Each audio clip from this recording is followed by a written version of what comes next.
आज आमच्यासोबत असं काय होईल आम्हाला वाटलंच नव्हतं. तर हॅलो गाईज, माझं नाव आहे ओंकार गवळी. स्वागत आहे माझ्या सेकंड मिनी ब्लॉगमध्ये. आज आम्ही चाललो होतो मित्रासोबत दवाखान्याला, कारण त्याचे दाताचे क्लिप बदलायचे होते. पण जाता जाता आमच्यासोबत असं होईल आम्हाला वाटलं नव्हतं. तर पाहूयात पुढे काय झालं.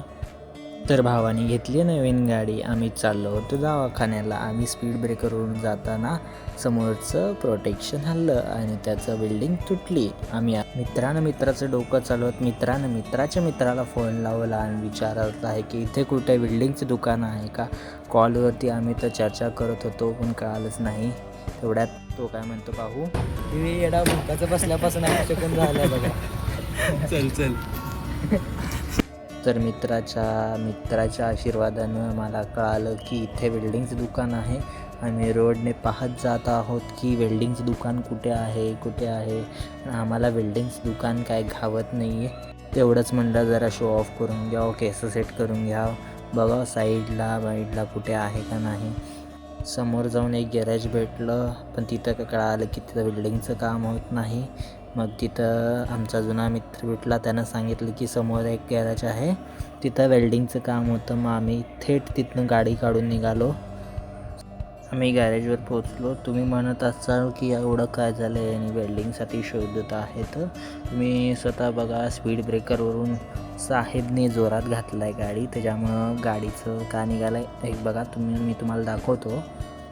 हे समोर दिसतंय का, हे पाकच निघाले. गाडी चालवताना तबल्यासारखा आवाज यायला लागला आहे. तुम्हाला वॉईस ऐकायचं असेल तर मी क्लिपमध्ये दाखवतो पुढचा आवाज कसा येत आहे. तेवढ्यात ते आपले काका आले. त्यांनी म्हटले की हे काय खूप नाजूक दिसायला, ह्याला वेल्डिंग बसणार नाही. तरी पण तुम्ही एक काम करा, परत मागच्या गॅरेजमध्ये जावा, ते समोरचं तेवढं काढा नट आणि आणून द्या मला, मी तुम्हाला वेल्डिंग मारून देतो. कोणी शॉपवर अवेलेबल नसल्यामुळे माझा मित्रच स्वतः स्क्रू काढत आहे. काय म्हणतोय पाहूयात तो. CSEचा स्टुडंट मेकॅनिकलला गेला पाहिजे होता. आपला CSEचा स्टुडंट BTech गॅरेजवाला याने दोन्ही साईडचे नट काढून आपल्या हातात दिलेले आहेत. तर हे परत जाऊन काकांकडनं वेल्डिंग करून घ्यायची.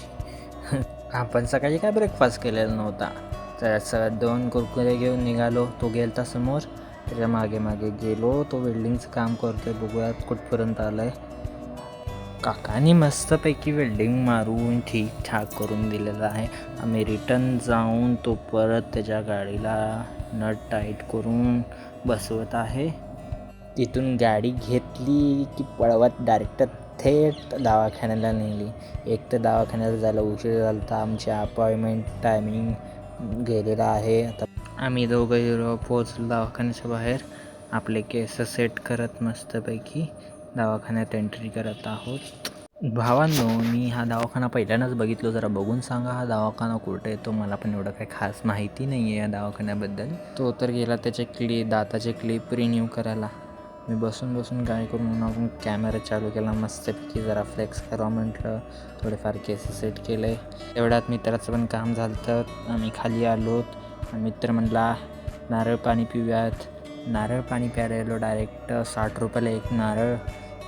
क्या लूट चल रही है भाई, क्या लूट चल रही है. 60 रुपयाला एक नारळ, इतका महंगा. एवढं महाग कुठं असतं रे बाबा. पण खूप दिवस झाले ते नारळ पाणी पिऊन. दोघांनी पण मस्त पिलं. फक्त त्याचे दात बघा, मी त्याचं तोंड नाही दाखवणार. भावानं तर घेतलं होता गाडी, पण त्याची काय पार्टी दिली नव्हती. चला म्हणलं समृद्धी हॉटेलला घेऊन गेलो. मस्तपैकी त्याच्याकडून पार्टी घेतली. पार्टी घेतली मस्तपैकी समृद्धी हॉटेलमध्ये. काजू पनीर मसाला खाल्ला. बिल होऊन 320 रुपये आलं होतं. पण आपला मित्र खूप अमीर आहे, पैशाची काही कमी नाही. अजून हसतोय.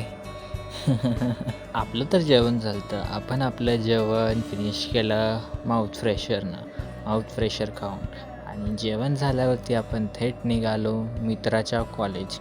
मित्राच्या कॉलेजमध्ये थोडं काम होतं, ते काम केलं आणि थेट निघालो घरी. तेवढ्यात आपली गँग भेटली, 10वीचे मित्र.